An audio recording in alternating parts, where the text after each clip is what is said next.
소율이 문답 같이 배워보겠습니다. 이번 여름 동안에 방학 동안에 칼빈 기독교강의 잠깐 쉬고 소율이 문답을 제가 커버를 해보려고 계획하고 있습니다. 그래서 지난주 시간에 1번부터 7번까지 나가봤고요.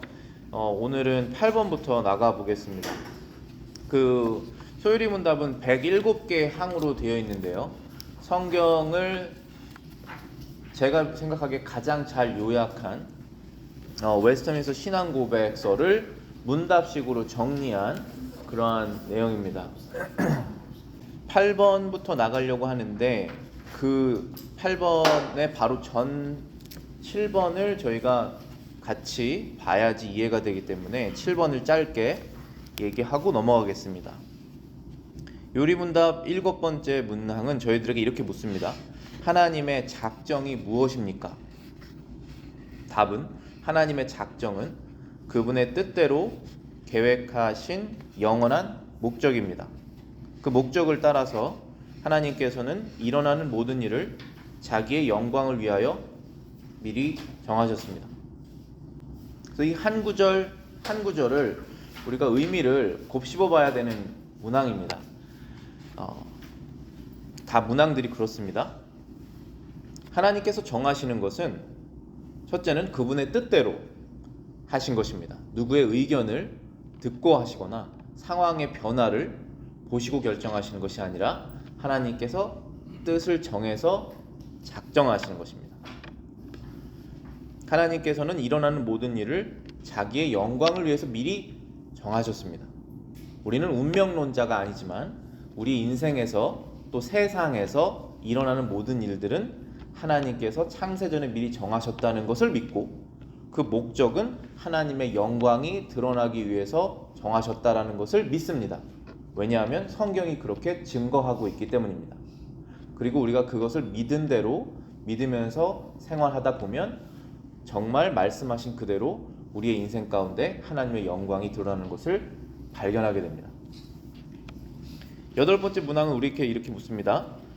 하나님께서 그분의 작정을 어떻게 이루십니까? 즉 하나님께서 모든 것을 뜻하시고 정하셨는데 그것을 이루시는 방법은 무엇입니까? 라고 물어보는 것입니다. 그 답은 하나님께서는 그분의 작정을 창조와 섭리로 일을 이루십니다. 즉 하나님께서는 모든 만물들을 만드신 후에 그 다음에 만드신 것을 운영하시면서 이루시는 것입니다. 그러니까 사람들이 이 참신 하나님을 알기 전에는 이 하나님 신이라는 존재를 오해해서 신은 모든 것을 만들어 놓고 그냥 내버려 두는 신이다 라고 이해하기도 했고 신은 모든 것을 만들어 놓고 무감각한 신이다, 감정이 없는 신이다 라고 생각을 했지만은 성경에서는 우리에게 말씀하시기를 하나님께서는 모든 것을 만드신 후에 그것을 내버려 두지 않으시고 하나하나 일일이 다 섭리로 다루신다는 것입니다. 우리 인생도 그렇죠. 하나님께서 우리를 지으신 후에 그냥 버리시지 않고 특별히 하나님의 자녀들을 아버지와 아들과 딸의 관계로 늘 우리를 살피며 보살피십니다. 창조와 섭리로 하나님의 뜻을 이루신다는 것입니다.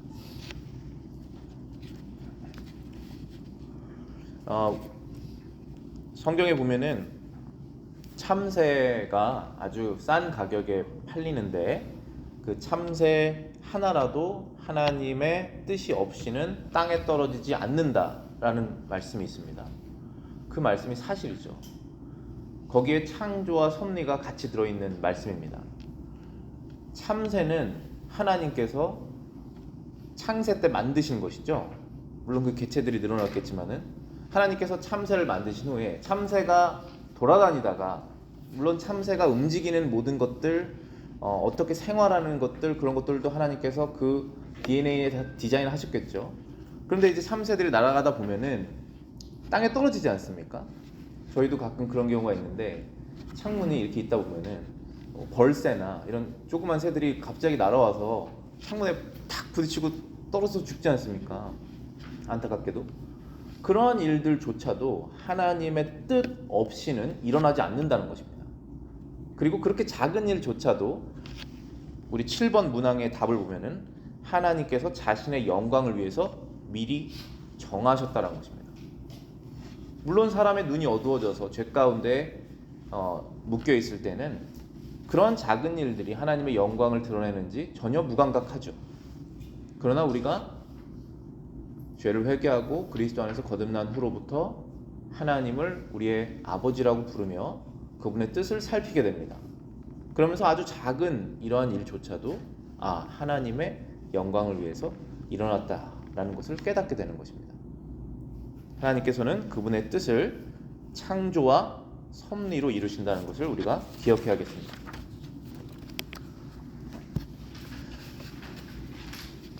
아홉 번째 문항은 우리에게 이렇게 묻습니다. 하나님께서 창조하신 일이 무엇입니까?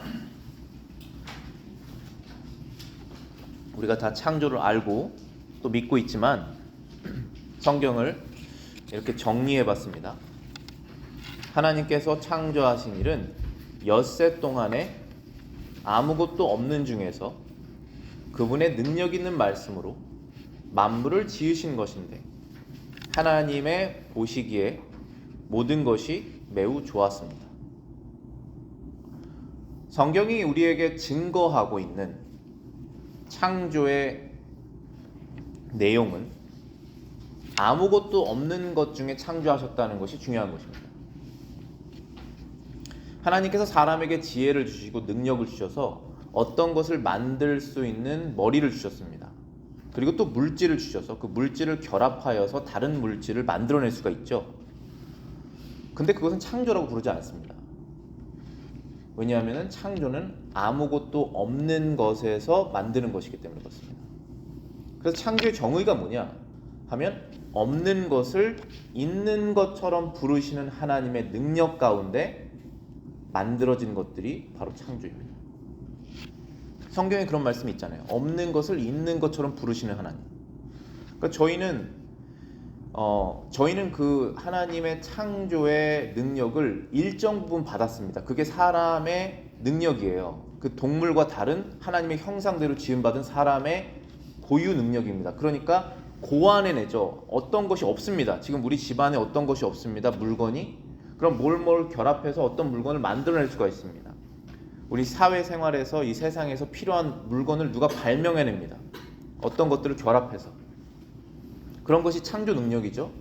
그렇지만 그것은 하나님께서 하신 창조랑은 다릅니다. 왜냐하면 전혀 없는 것에서 물질조차도 없어야 됩니다. 없는 것에서 물질을 만드신 것이 창조이기 때문에 그렇습니다. 그것이 우리의 믿음이고 성경이 증거하고 있는 내용입니다. 성경은 이것을 창세기 처음부터 타협하지 않고 컴프로마이즈하지 않고 있는 그대로 우리에게 증거합니다. 그래서 이 창조를 며칠 만에 하셨냐 하면은 6일 만에 하셨습니다. 그래서 1일부터 6일까지 우리가 보고 있는 이 만물을 만드셨습니다. 그것이 성경이 우리에게 증거하고 있는 내용입니다. 여기서 중요한 것은 우리가 지금 21세기에 살고 있고 과학을 믿고 있고 AI의 시대지 않습니까? 우주도 가고 그런 세상 속에서 살고 있는 우리가 이 창조를 생각하고 이해할 때 중요한 점은 이것이라고 저는 생각합니다. 결국은 우리의 믿음이에요. 어떠한 믿음이냐면 하나님께서 그렇게 하실 수 있는가의 믿음입니다. 하나님께서 그렇게 하실 수 있는 분이신가에 대한 믿음입니다. 그러니까 우리가 그것이 안 믿어지는 이유는 여러 가지 세상의 정보들이 혼합되어서 머릿속에 우리가 차여 있고 성경이 이렇게 말하고 있는데 그것이 부딪히는 것 같은 그러한 생각이기 때문에 혼란스러운 것이죠. 근데 그것을 가만히 정리를 해보면은 결국은 우리의 근본적인 퀘스천은 뭐가 되는 거냐면은 하나님께서 6일 만에 세상을 말씀으로 무에서 유를 창조하실 수 있는 분인가? 아니면 그렇지 않은가로 결론이 되는 겁니다. 그렇죠? 근데 우리는 그런 하나님을 믿습니다. 만약에 하나님이 그럴 능력이 없으시다면 우리는 하나님을 믿지 않습니다. 믿지 말아야 됩니다. 사실은 우리가 믿는 하나님은 바로 그 하나님입니다. 성경이 증거하는 세상을 무에서 모든 세상을 6일 만에 창조하시고 7일째 쉬신 바로 그 하나님을 우리는 믿는 것입니다. 하나님께서 무엇을 하시고 하신 것을 다 성경에 기록할 수 없잖아요.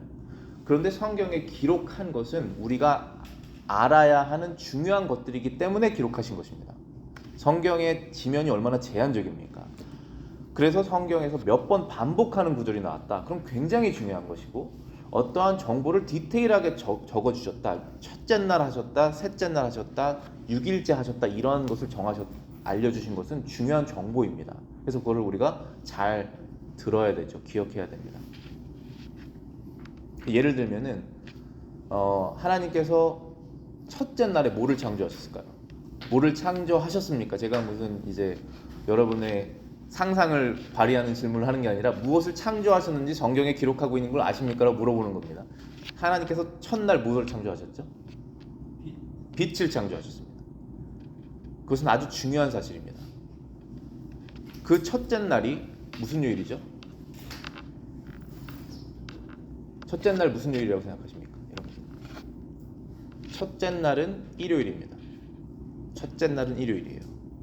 그래서 제가 한국에서 쓰던 달력을 20년 전에 미국에 유학 오기 전에 달력들은 월요일부터 시작하는 달력들이 많이 있었어요.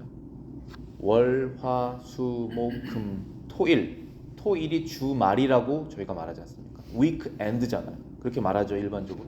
하지만 성경은 한 주의 첫째 날 예수님께서 부활하셨고, 한 주의 첫째 날 제자들이 모였고, 모인 곳에 예수님께서 나타나셔서 그들이 예배하는 것을 축복하셨고 했을 때 그 첫째 날이 무슨 날입니까? 일요일입니다. 그래서 미국에 왔을 때 제가 신앙이 막 성장하고 있는 상태에서 미국에 왔었거든요. 그때 달력을 봤을 때 일요일부터 돼 있더라고요. 일, 월, 화, 수, 목, 금, 토입니다. 토요일이 마지막 날이에요. 그래서 하나님께서 1일날 일요일이죠. 그날 첫째 날 빛을 창조하시고 여러 가지 것들을 창조하신 후에 사람을 몇째 날 창조하셨습니까? 여섯째 날 창조하셨죠. 그리고 난 다음에 7일째 뭐 하셨죠? 안식하셨습니다. 그래서 우리가 안식일을 지키는 것이에요. 그래서 구약까지는, 예수님이 오시기 전까지는 안식일, 토요일이 안식일이고 예수님이 부활하신 다음부터는 주일을 안식일로 우리가 지키지 않습니까? 그 요일들이 다 의미가 있기 때문에 그런 것입니다. 첫째 날 하나님께서 빛을 만드셨고, 그 첫째 날, 일주일의 첫째 날 예수님께서 부활하셨다는 것을 우리 기억해야 됩니다. 예수님께서 세상의 빛이시기 때문에. 그래서 여러분에게 누가 창조가 무엇입니까? 하나님께서 창조와 섭리로 세상을 다스리신다고 하는데 창조가 무엇입니까? 하면 여러분들은 무엇이라고 대답을 하셔야 되냐 하면, 창조는 아무것도 없는 곳에서 6일 만에 하나님께서 능력 있는 말씀으로 만물을 지은 것이고, 그리고 그 만물을 어떠한 상태로 지으셨냐면은 완전히 보기 좋은 상태로 지으셨다라는 것이 창조의 정의입니다. 그래서 여러분들 아담과 하와가 창조 때 여섯째 날에 지음받았지 않습니까? 그 지음받은 상태는 저희와 다른 상태입니다. 저희는 죄가 있습니다. 죄의 생각들이 있고 죄의 계획들이 있고 죄의 유혹에 넘어지는 약함과 악함이 있습니다. 그런데 아담과 하와는 그런 것이 없었습니다. 완전한 상태로 지음받았습니다. 완전히 거룩한 상태. 그래서 하나님께서 아담과 하와를 보시고 뭐라고 말씀하셨습니까? 그들을 포함한 만물을 보시고 보기에 심히 좋았더라. 너무 좋은 상태, 완전한 상태로 지음받은 것이 창조입니다. 우리는 창조를 믿는 것입니다. 창조를 믿지 않고 하나님 믿을 수 없다고 생각합니다. 저는. 10번째 퀘스천입니다. 하나님께서 사람을 어떻게 지으셨습니까? 하나님께서는 사람을 남자와 여자로 지으시되 자기의 형상대로 지식과 의와 거룩함으로 창조하시어 피조물을 다스리게 하셨습니다. 우리가 그것을 어떻게 알 수 있습니까? 창세기 1장 28절에 말씀하시죠. 하나님께서 자기 형상대로, 하나님의 형상대로 사람을 지으시고 그들에게 땅을 정복하라고 말씀하셨습니다.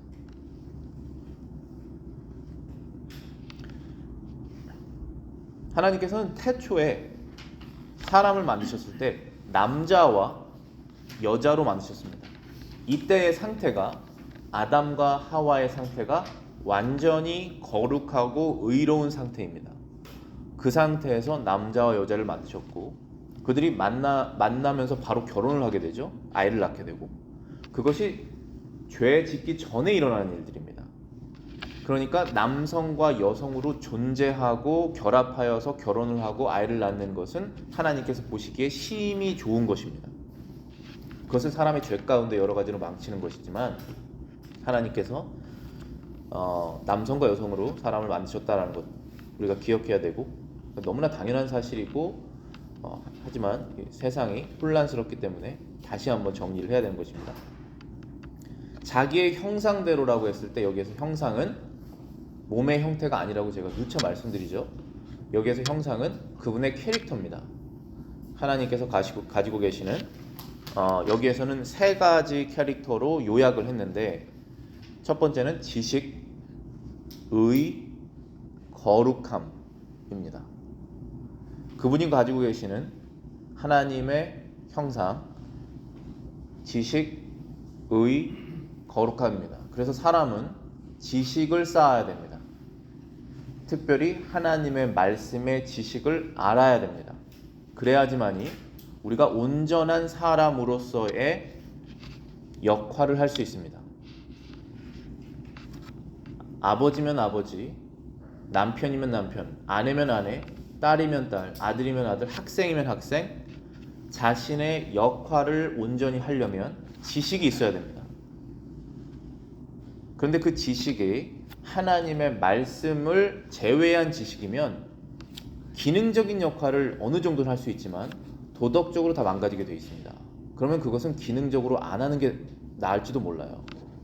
그렇기 때문에 하나님께서 사람에게 지식을 쌓을 수 있는 그러한 캐릭터를 주신 것입니다. 의로움, 거룩함이 도덕적인 것이죠.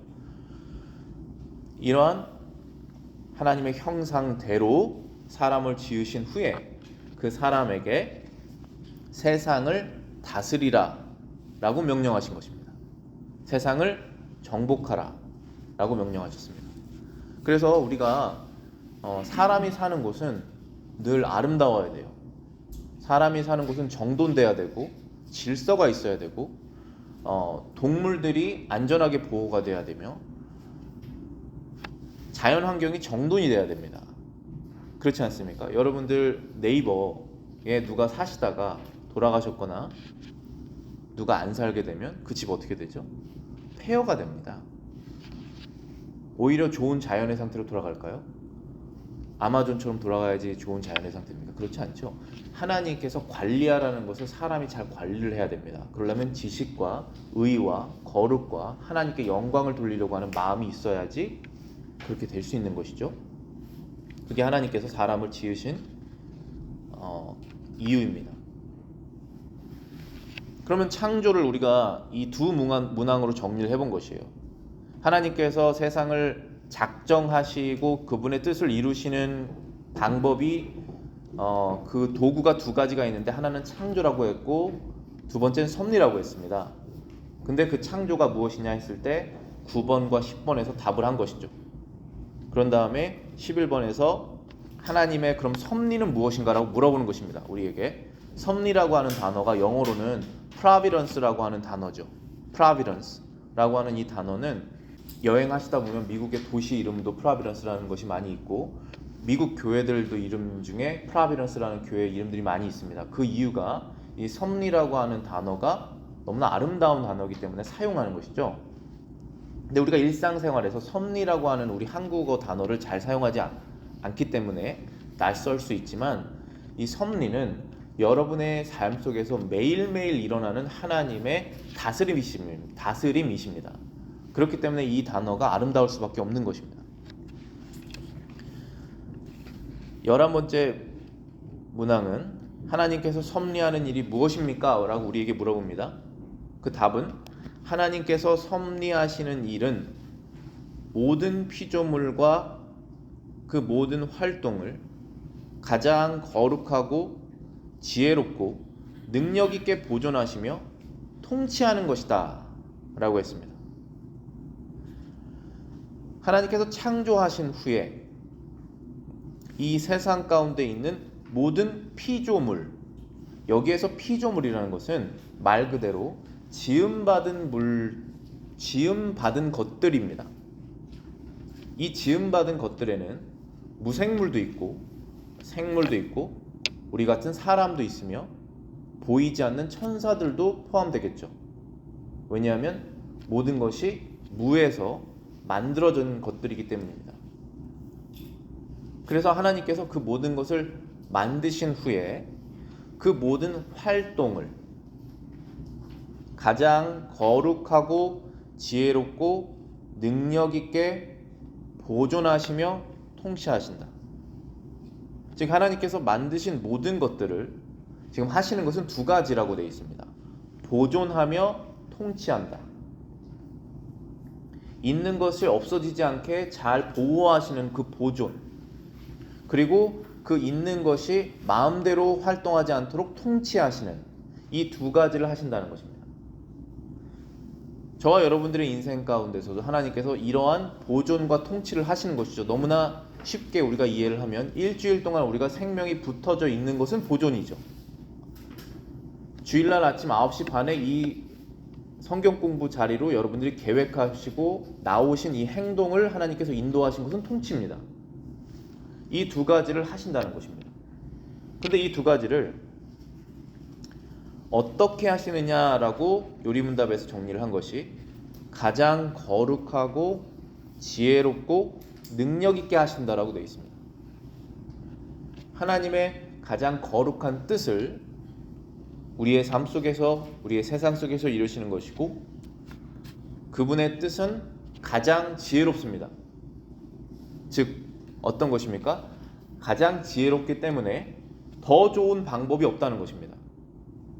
저와 여러분들은 우리가 우리의 맡은 소명을 다 하기 위해서 가장 좋은 방법을 찾으려고 노력합니다.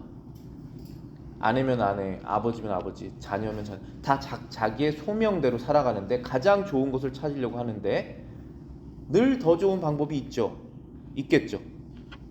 그런데 하나님께는 그런 것이 없다는 것입니다. 하나님이 결정하시는 것은 가장 좋은 결정입니다. 그래서 저와 여러분들 가운데 어떠한 일이 발생해서 섭리 가운데 일어났을 때 비록 우리의 죄가 그곳에 결부되어 있고 우리의 어리석음, 악함 이런 것들이 다 결부되어 있지만 이미 일어난 일들은 좋은 일이든 안 좋은 일이든 우리 기준에서 일어난 일 모두 다 하나님의 가장 지혜로운 결정으로 일어났다는 사실입니다. 그 사실을 우리는 의심하지 않습니다. 왜냐하면 하나님께서 가장 지혜로우실 뿐 아니라 동시에 가장 능력이 있으십니다. 저와 여러분들은 정말 열심히 고민을 해서 어떠한 결론을 지었고, 그리고 성경 말씀을 묵상하고 기도하면서 가장 좋은 것을 발견해내도 우리의 능력이 부족해서 그걸 해내지 못합니다. 어떨 때는. 그렇지만 하나님께서는 죄가 없으신 완전히 거룩하신 분이시며 지혜가 무한하시며 능력이 무한하시기 때문에 그분의 뜻을 완전히 이루신다는 것입니다. 그래서 우리는 그분을 의지합니다. 여러분의 연세가 어땠든, 여러분의 믿음의 정도가 어땠든지 간에 우리는 늘 하나님을 아버지라고 부르며 그분을 의지하는 이유가 바로 이것입니다. 왜냐하면 그분은 거룩하시고 지혜롭고 능력이 있으시기 때문에 그런 것입니다. 또 하나 제가 미싱한 것은 우리가 가장 좋은 것을 계획하고 찾아낸다고 하더라도, 그리고 할 수 있는 능력도 있다라고 해도, 시간도 있고 돈도 있고 힘도 있고 다 있다고 하고, 그리고 가장 좋은 것도 찾는다고 해도 그것을 잘 못 찾는 이유가 무엇이냐면은 거룩하지 않기 때문에 그렇습니다. 우리 안에 죄가 있어서 하나님의 계명을 지키지 않으려고 하는 마음이 있습니다. 첫 번째 계명이 뭐죠? 하나님을 너의 마음과 힘을 다해서 사랑해라 라고 하는 그 첫 번째 대계명과 너의 이웃을 너의 몸처럼 사랑해라 라고 하는 이 두 번째 이 계명을 지키지 않으려고 하는 마음이 존재하지 않습니까? 그 죄성이죠. 그것 때문에 가장 좋은 걸 찾아내지 못합니다. 그렇기 때문에 우리는 하나님을 전적으로 의지해야 되는 이유가 이 두 가지 계명을 결국 하나의 계명이죠. 이 사랑의 계명을 내 마음속에서 실현하고 찾아내기 위해서 하나님을 의지하는 것입니다. 그래서 거룩하시고 지혜로우시고 능력 있는 하나님을 의지한다는 것은 주기도문에서 아버지의 뜻이 이 땅에 이루어지기를 원합니다라는 그 기도를 하는 것이에요. 결국은 즉 내가 원하는 것이 아니라 하나님 아버지께서 이미 원하시고 작정하시고 정해지신 그 뜻, 그것이 가장 좋은 뜻이지 않습니까? 그것이 내 인생에 이루어지기를 원하는 기도를 하는 것입니다. 왜냐하면 그 기도를 안 하면은 우리는 어떠한 존재냐면은 하나님께서 그것을 행하시려고 할 때 길을 가로막습니다. 걸림돌이 되는 것이에요, 저희가. 그래서 그러한 존재가 되지 않기 원해서 우리는 그 기도를 하는 것입니다. 하나님께서 섭리하시는 일이 무엇입니까? 라고 우리에게 말했을 때 그 답은 하나님께서 섭리하시는 일은 모든 피조물과 그 모든 활동을 가장 거룩하고 지혜롭고 능력 있게 보존하시며 통치하는 것입니다.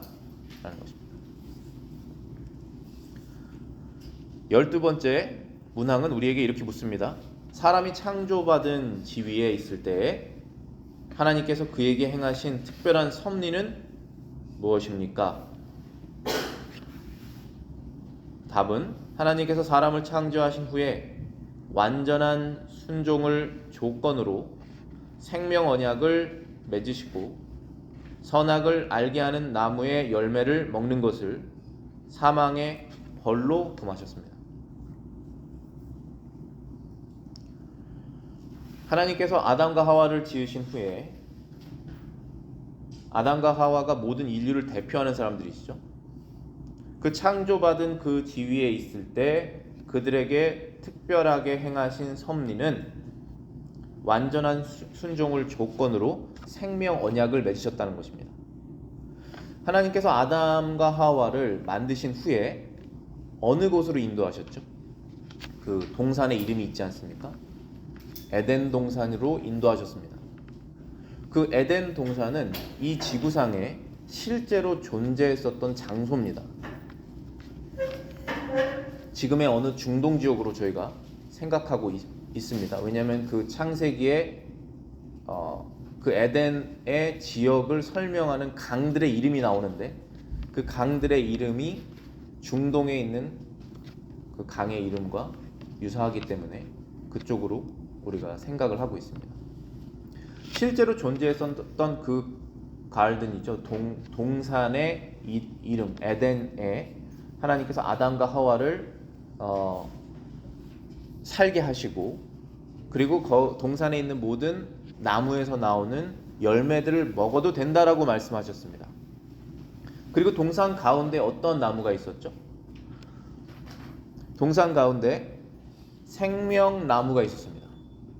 그리고 선악을 알게 하는 나무가 있었습니다. 우리가 선악과라는 얘기를 많이 들어보셨죠? 선악을 알게 하는 나무의 열매라는 뜻입니다.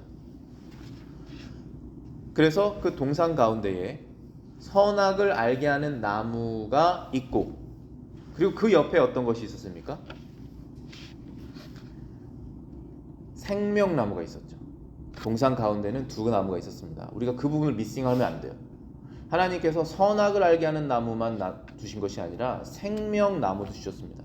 근데 이 생명나무의 특성과 이 생명나무가 어떤 나무일까? 생명나무에서 열리는 그 열매는 과연 사람에게 어떤 영향을 주는 것인가? 그것은 미스테리로 남아있죠. 그렇지만 요한계시록에 보면은 생명나무가 다시 또 등장합니다. 그래서 분명히 생명나무는 생명을 상징하는 것일 것이고 선악을 알게 하는 나무는 죄를 알게 하는 나무이겠지 않습니까? 그래서 성경의 기록에 보면은 아담과 하와가 생명나무는 먹을 수 있는 것이잖아요. 모든 실과는 다 먹을 수 있다고 그랬으니까 생명나무의 실과도 먹을 수 있는 것인데 선악을 알게 하는 나무의 실과만 먹지 않는 것을 조건으로 영생을 약속하신 것이 하나님의 섭리입니다. 그것이 성경의 약속이었잖아요. 그것이 12번의 문항이고 그것이 답입니다. 12번에 물어보는 것이 바로 그것이에요. 제가 지금 설명한 것이. 사람이 창조받은 지위에 있을 때 하나님께서 그에게 행하신 특별한 섭리는 무엇입니까? 그것은 완전한 순종을 조건으로 생명 언약을 맺으시고 선악을 알게 하는 나무의 열매를 먹는 것을 사망의 벌로 금하신 것입니다. 그러니까 그 선악을 알게 하는 나무의 실과를 먹어서 그 안에 있는 무슨 화학작용이나 독으로 사람이 죽은 것이 아니죠. 그렇게 되는 것이 아니라 아담은 그 후로부터 900년 더 살지 않았습니까? 그렇게 되는 것이 아니라 영원한 사망인 지옥을 하나님께서 상징하는 것이고 그것을 먹는 것으로 인해서 정하신 것입니다. 하나님께서 정하셨기 때문에 그 일이 일어나는 것이죠. 하나님께서 섭리하셨기 때문에 그 일이 일어나는 것입니다.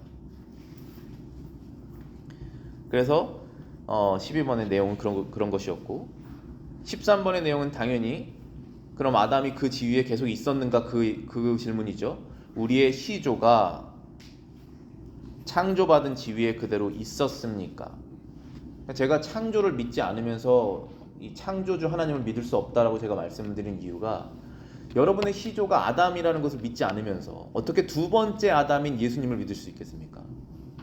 여러분이 원죄를 가지고 태어난 이유, 그러니까 누가 가르쳐주지 않아도 악한 것을 스스로 개발해내고 아는 그 죄성이 내가 태어나면서부터 갖고 나왔는데 이것이 아담 때문이라는 것을 믿지 않으면서 어떻게 나의 구원이 예수님으로부터 주어진다는 걸 믿을 수 있겠습니까? 예수님께서 십자가에서 죽으신 것이 나의 죄가 그 십자가에서 처벌받았다라고 하는 것을 어떻게 믿을 수 있겠습니까? 아담을 믿지 않으면서. 그러니까 창조를 믿지 않으면서 구원을 믿을 수 없습니다. 그래서 이 교회에서 약간 교회가 커뮤니티처럼 그냥 모임하고 얘기하고 애들 키우고 뭐 이런 식으로 그냥 흘러가고 이런 구원이라든지 천국이라든지 이런 것이 점점 희미해지는 이유는 근본적인 것을 가르쳐주지 않아서 그렇습니다. 왜냐하면 안 믿을까 봐. 근데 누가 믿고 누가 안 믿는 것은 우리에 관여할 것이 아닙니다. 우리는 성경을 있는 그대로 말하고 성경을 있는 그대로 믿게 되는 사람들을 찾아내는 것이 바로 교회의 역할입니다. 그것은 하나님께서 하시는 일이고 하나님의 성령이 하시는 일이시지 우리가 뭔가를 만들어내서 할 수 있는 일이 아닙니다. 그래서 창조를 믿지 않으면서 재창조를 믿을 수가 없고 새하늘과 새 땅이 오는 것을 창조의 능력을 갖고 계신 하나님을 믿지 않으면서 동정녀에게 나신 예수님을 믿을 수가 없습니다. 그렇기 때문에 이 교회의 믿음과 성도들의 믿음이 실제로 믿음이 있다면 그들이 믿음이 성장하지 않고 희미해지는 이유는 이러한 근본적인 것을 있는 그대로 말하지 않기 때문에 그런 것입니다.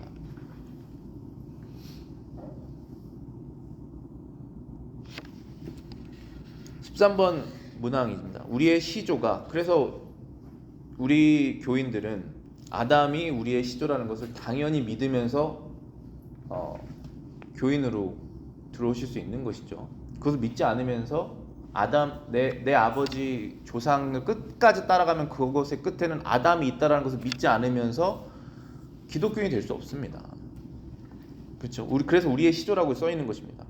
여기서 우리라고 하는 건 이 웨스트민스터를 쓴 사람들은 영국 사람들이고 스코틀랜드 사람들이 대부분이고 유럽의 좀 사람들이 모여서 만든 신앙 고백인데 여기서 우리라고 말했을 때 한국 사람도 포함됩니까? 당연히 포함되죠.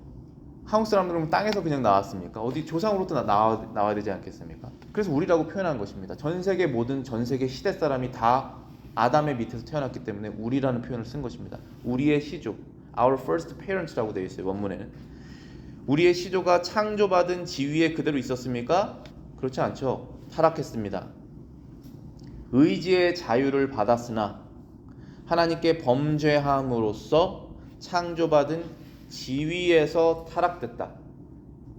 그 하나님께서 주신 좋은 지위, 그것은 생명의 지위, 영생을 하는 지위에서 떨어졌다는 것입니다. 그래서 우리말로 타락이라고 하는 단어를 썼는데 영어로는 그냥 fall이라고 합니다.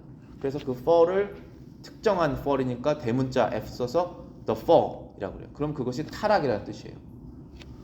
그게 무슨 뜻이냐면은 하나님께서 주셨던 그 지위, 그 지위에서 떨어진 것입니다. 하나님은 하늘에 천국에 계시는 높으신 분, 영원하신 거룩하신 분에서 우리도 같이 그것을 누리다가 떨어진 것입니다. 지옥으로, 죄로, 불결함으로 떨어진 것입니다. 죄로 인해서. 자, 그러면 당연히 그 다음에 그럼 죄가 무엇인가라고 넘어가야 됩니다. 14번이 물어보는 것입니다. 죄가 무엇입니까? 죄는 하나님의 율법을 조금이라도 부족하게 지키거나 그 법을 어기는 것입니다. 죄의 기준은 나의 기준이 아닙니다. 나의 가족의 기준도 아니고 우리 교회의 기준도 아니고 우리 사회의 기준도 아니고 바로 하나님이 기준이십니다. 하나님의 무엇이 기준이냐 하면 하나님의 율법이 기준입니다. 하나님께서 사람에게 알려주신 그 율법을 조금이라도 부족하게 지키거나 지키려고 했는데 부족한 것 있지 않습니까? 조금이라도 모자라거나라고 하는 뜻입니다. 이게. 그리고 그 법을 어기는 것입니다. 원문에는 어떻게 되어 있냐면은 일치성에서 모자란다라는 표현을 썼어요. 하나님의 법에 일치를 해야 되는데 거기에서 조금이라도 모자라는 것이 죄다 라고 되어 있고, 하나님께서 지키라고 한 그 선을 넘어선 것이 죄다라고 되어 있습니다. 원문에서는 그것을 지나갔다라는 표현을 썼어요. transgression이라고 되어 있습니다. 그 선을 넘은 것과 그 선에 모자란 것입니다. 정확하게 일치를 해야 되는 것이 하나님께서 우리에게 찾으시는 의입니다. 완전한 의. 그래서 우리는 완전한 의를 아무도 이룰 수 없습니다. 그것이 성경이 증명하는 것이잖아요. 아무도 하나님의 의에 이룰 수 없다. 그게 바로 죄입니다. 그래서 제가 사람이 온전한 자신의 역할을 해내려면 하나님의 율법을 알지 못하고는 할 수 없다라고 말씀드린 이유가, 우리가 하나님의 율법을 알지 못하면 무엇이 죄이고 무엇이 죄가 아닌 것도 말할 수가 없습니다. 알지도 못하고 나의 기준으로 계속 왔다 갔다 할 수밖에 없는 것입니다. 그래서 죄가 무엇인 것을 우리가 공통적인 동의한 상태에서 교회가 형성돼야지 올바르게 나아갈 수가 있는 것입니다. 이 사람이 생각했을 때는 이것이 죄가 아닌데 이 사람이 생각했을 때는 이것이 죄이고, 우리가 서로 정죄하면서 죄를 찾아내는 것이 그것이 아니라 규칙이 뭐냐라는 것이죠. 우리 다 규칙 다 지킬 수 없습니다. 지킬 수 없는 존재이기 때문에 예수님을 구원자로 믿는 것이에요. 그런데 규칙이 뭔지는 알고 시작을 해야죠. 그래서 그것이 하나님의 율법이라는 것을 믿고 우리는 죄를 깨닫고 예수님께로 나아가는 것입니다. 죄라는 것은 그것이고, 15번째 문항은 우리의 시조가 창조받은 지위에서 타락하게 된 죄는 무엇입니까? 제가 말씀드린 대로 금하신 열매, forbidden fruit을 먹은 것입니다. 16번째는 아담의 첫 범죄 때에 모든 사람이 타락하였습니까? 답은 아담과 맺으신 언약은 아담 한 사람만 아니라 그의 후손까지 위한 것이므로 보통 출생법으로 아담의 후손이 된 모든 인류는 아담의 첫 범죄 때에 그의 안에서 죄를 짓고 그와 함께 타락하였습니다. 로마서 5장 말씀, 로마서 5장을 읽어보시면은 바로 이 성경의 개념인 진리가 잘 나와 있어요. 한 사람이 범죄하여서 모든 사람이 사망에 이르렀고 한 사람의 의로운 행동으로 많은 사람이 생명을 얻었다라고 말씀하셨죠. 거기에서 말하는 첫 번째 한 사람은 아담이고 두 번째 한 사람은 예수님이십니다. 그러니까 아담이 내 시조인 것을 믿지 않으면서 그와 함께 내가 타락했다는 것을 믿지 않으면서 그리스도의 대표성으로 내가 구원받았다는 것을 믿을 수가 없는 것입니다. 우리는 아담과 함께 타락했다는 것을 믿기 때문에 그리스도와 함께 영생을 얻고 부활한다는 것도 믿는 것입니다. 여기에서 보통 출생법이라고 하는 원어가 ordinary generation이라고 되어 있는데 ordinary 일반적이라는 뜻이고 generation이라는 것은 생성된다는 뜻이잖아요. 그래서 보통 출생법, 남녀가 결합하여서 아이를 낳는 출생법으로 태어난 사람들은 아담과 함께 타락했다는 것입니다. 그러면 예외가 딱 한 명 있습니다. 누구죠? 동정녀 마리아에게 난 보통 출생법으로 나지 않은 예수님만이 아담과 함께 타락하지 않은 것입니다. 그 이유 때문에 하나님께서 예수님을 동정녀 마리아에게 낳게 하신 것이에요. 17번째 주제입니다. 문항입니다. 타락으로 말미암아 인류는 어떠한 처지에 떨어지게 되었습니까? 타락으로 말미암아 인류는 죄와 비참한 처지에 떨어지게 되어 있습니다. 우리가 만약에 죄와 비참한 처지에 떨어졌다는 것을 인식하지 않는다면 우리는 구원자가 필요 없는 것입니다. 우리가 이 비참한 상태에 비록 지옥에 지금 안 갔더라도 지금 우리가 이 땅에 살고 있지 않습니까? 아직 지옥에 가지는 않지 않습니까? 이 땅에 살고 있는 나의 그 삶이 비참하거나 여러 가지 죄의 타락으로 인해서 내가 고통받고 있지 않다라고 생각한다면 우린 구원자가 필요 없는 것입니다. 그런데 반대로 죄와 여러 가지 고난, 고통으로 우리가 슬퍼하기 때문에 구원자를 찾는 것이죠. 그래서 회개하지 않고 예수님을 믿을 수 없는 것입니다. 죄를 깨닫지 않고 예수님을 믿을 수 없는 것입니다. 죄의 기준이 율법인 것을 깨닫지 않고 예수님을 믿을 수 없는 것입니다. 죄의 기준이 율법을 정하신 그 하나님, 세상을 만드신 그 하나님임을 알지 못하고 구원받을 수 없는 것입니다. 아담이 우리의 시조인 줄 알아야 구원으로 우리가 이끌어지는 것이죠. 오늘 여기까지 하겠습니다.